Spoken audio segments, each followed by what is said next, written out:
Bonjour chers frères et sœurs, nous continuons l'étude de notre leçon. Juste pour vous rappeler, nous sommes en train d'étudier pour ce semestre comment interpréter les Écritures.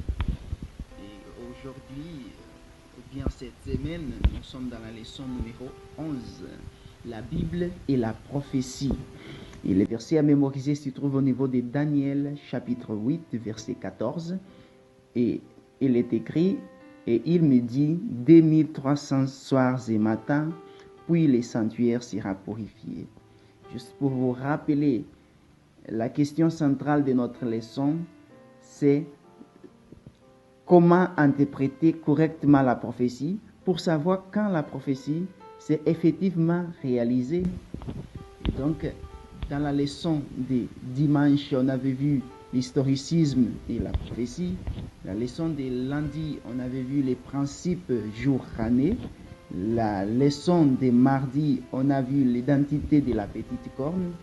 Et aujourd'hui, mercredi, nous allons voir l'instruction du jugement.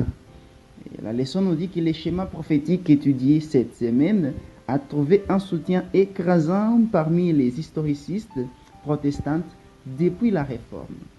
Mais ce n'est qu'à partir du mouvement millérite, au début des années 1800, que les 2300 jours et instructions du jugement ont été soigneusement considérés et étudiés. Si nous regardons un des tableaux proposés dans cette leçon, il y a un parallélisme entre Daniel 7 et 8. Ici, dans ce tableau, nous trouvons tout simplement les différents symbolismes attribués aux différents royaumes que nous trouvons dans ces chapitres. Par exemple, dans les Daniel chapitre 7, nous trouvons les Mèdes et Perses représentés par un ours, et dans les chapitres 8, nous trouvons les mêmes royaumes des Mèdes et Perses représentés par un bélier. Et donc les royaumes successifs comme la Grèce, la Rome païenne, la Rome papale, dans leurs différentes représentations. La leçon nous dit qu'après la période de la persécution médiévale, qui s'est terminée en 1798 avec l'arrestation et l'emprisonnement du pape par le général Béthier, et nous pouvons voir les soutiens de cette prophétie et histoire dans les livres d'Apocalypse chapitre 13, verset 3, et Daniel 7, 8, il parle du jugement.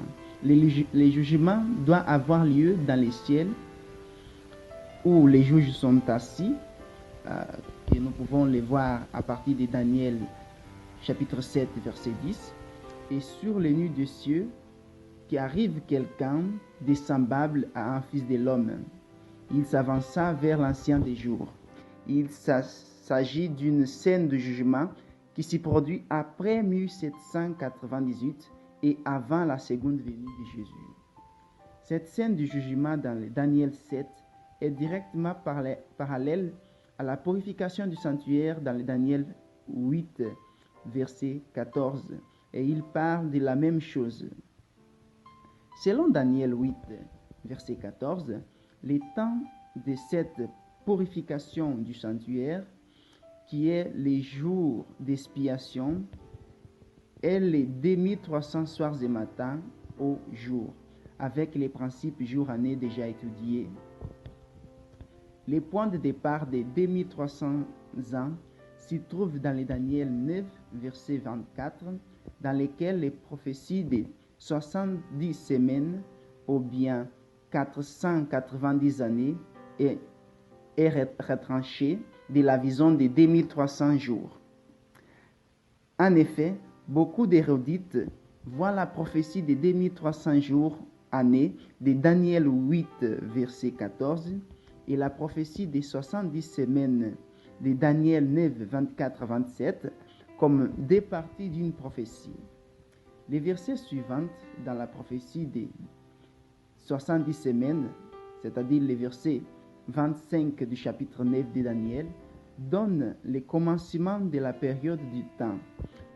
Depuis le moment où la parole a annoncé que Jérusalem sera rebâtie, la date de cet événement est la 7e année du roi Artaxerxès, et nous pouvons le constater dans Esdras 7, verset 7, au 400, dans l'année 457 avant Jésus.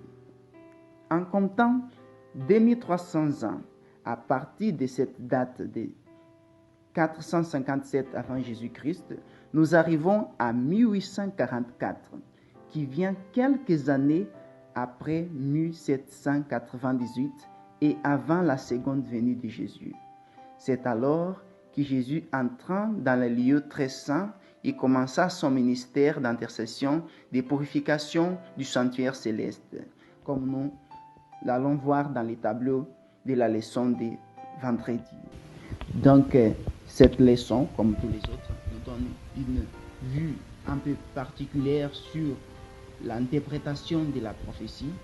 Et je vous laisse dans l'espoir que cette leçon vous trouve en très bonne santé. Que Dieu nous bénisse.